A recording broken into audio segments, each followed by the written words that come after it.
Hello and welcome to our second episode in our 2024 Listen and Learn Summer Series. And as a quick reminder, episodes in this series are super short and designed to support professional learning for educators and emerging scholars interested in the field of creativity. In this Listen and Learn series, we are focused on classic literature from the field of creativity research, which we hope will help offer you a not only historical perspective of the field, but also bridge some connections between this research and teaching and learning environments. And in case you didn't listen to our introduction episode, we have an emerging scholar, Jimmy Wilson, who will be providing some additional commentary from this series and sharing that commentary on our website, fuelingcreativitypodcast.com.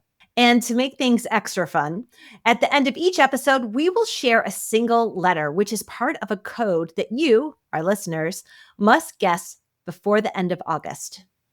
And if you guess correctly, you will need to email us that code word and include a connection you've made with one of the classical articles we've discovered and your upcoming plans for the new school year. And we will select one winner who will receive a special Fueling Creativity in Education podcast prize pack.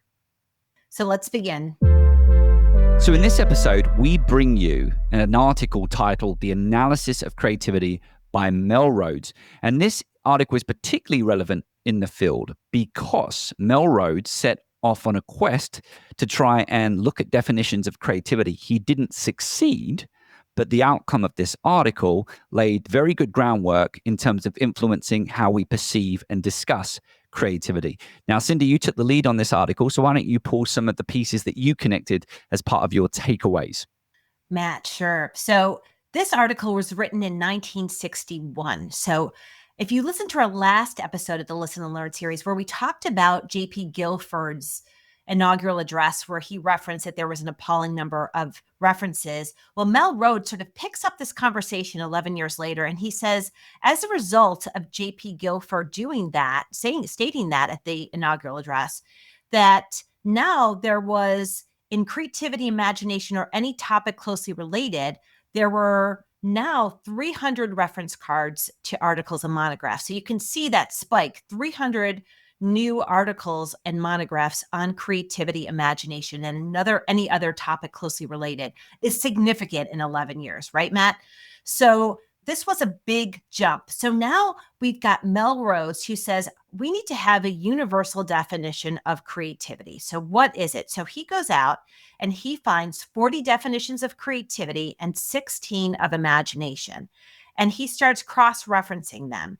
And he's trying to find a universal definition of creativity, and he does not find one. But instead, he finds something called the 4 Ps. And I would say, Matt, of all the articles, and I think this is actually the only one that Mel Rhodes that was significant, but of all articles in creativity, this one is probably one of the most cited articles in the historical perspectives of creativity, because it gives us a framework and a starting place to really look at research related to creativity.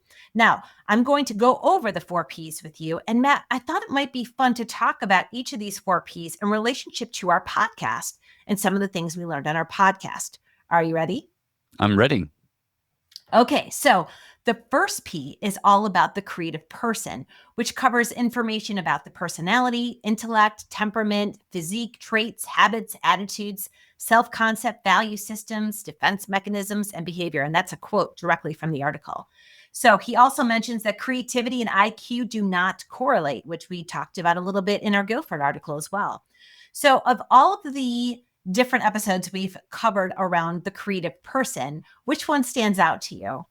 Ooh, in terms of the creative person, I think the important part of this article, it's obviously a scholarly article looking to operationalize the study of creativity. And so from that perspective, I would probably go to a creativity researcher and maybe go to someone like Mark Runco or perhaps even Todd Lubart, who are looking at studying creative potential in individuals. So coming up with specific tests that, in essence, is probably building on how we can operationalize creativity in the study of individuals. That's my thoughts. I was thinking about our dear friend James Kaufman, Hmm. who has done an episode with us just on those sort of traits of being a creative person and how it relates to well-being Mm. and as a person and the behaviors that we need to embody. I also think about an upcoming episode we have for season 9 with Ruth Richards, but we won't mention that yet. It hasn't been released, but I do immediately think about Ruth Richards and what she talked about with relationship to the creative person. We've done over 150 episodes now. So I'm finding myself wanting to find a practitioner, someone like Janine Letford's coming to me, and maybe Natalie Nixon, perhaps. I don't know. I think some of these are still processed. I think the key point right now is it's interesting just to know that the creative person aspect seems to be, at least initially with how we're responding, more prominent from our creativity researchers.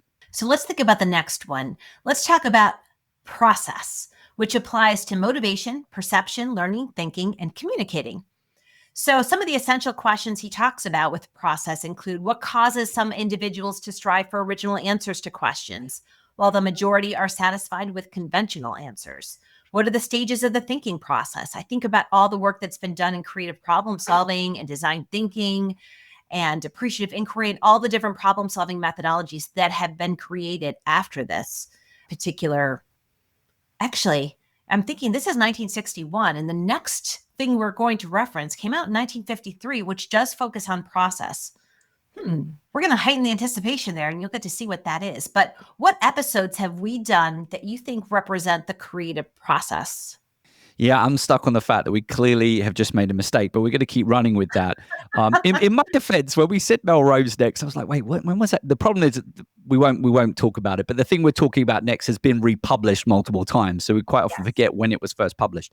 But I think really there's lots of episodes with this, right? Like, because it's about engaging in a deliberate act to be creative. And in this article, Mel Rhodes also makes reference, we should highlight that, of Graham Wallace, who went before Joy Paul Guilford had shared his inauguration speak to look at identifying different stages of the creative process. And I'm now being challenged to remember them all off the top of my head. The first one is incubation. There's verification, incubation, preparation, incubation, preparation, incubation, illumination, and verification. That was it. And verification, I believe, was added as the latter part of his work. But the key point I think find fascinating is that this idea of deliberate acts of creativity. And of course, we see that in businesses, right? Businesses are always trying to be innovative. And I think we see it within the research, but I think it's a lot more of a practitioner perspective. And I think that's why we quite often talk about process within the classroom environment. And of course, I think a lot of our practitioners have spoken a lot about process as well. Well, I think about Morgan Vane and how she uses the design thinking process to help solve challenges. And I think we've had a lot of different people, actually, Cheryl Lynn Yo talking about the artistic process and how that helps in solving sort of global issues. I think we've had a lot of great episodes on process, actually. Yeah, I mean, I think even when you talk about things like, we must teach failure, I would argue that when you say we must teach failure, we're talking about a process, right? Like how we respond to failure might be an individual perspective. So someone like Ron Beghetto and Lisa McBain, who's talking about the feelings of failure, maybe we're talking about the creative person there. But when we're talking about the teaching of failure, those types of conversation, even how the clarifying problems, asking questions, these are deliberate acts to which we try and create a more conducive environment or process for creativity. I think this is all related around this topic. Let's talk about the next P, Matt, which is called press. And press is actually the environment. So press refers to the relationship between human beings and their environment. So do you have any episodes that come to mind when it comes to press? You know what? Before we start that, I would love you to remind me, what is the word press again? Where's it coming from? Is it some kind of Latin connection to environment? I can't remember.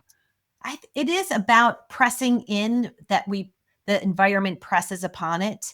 But his definition of press refers to the relationship between human beings and their environment. That's all he wrote.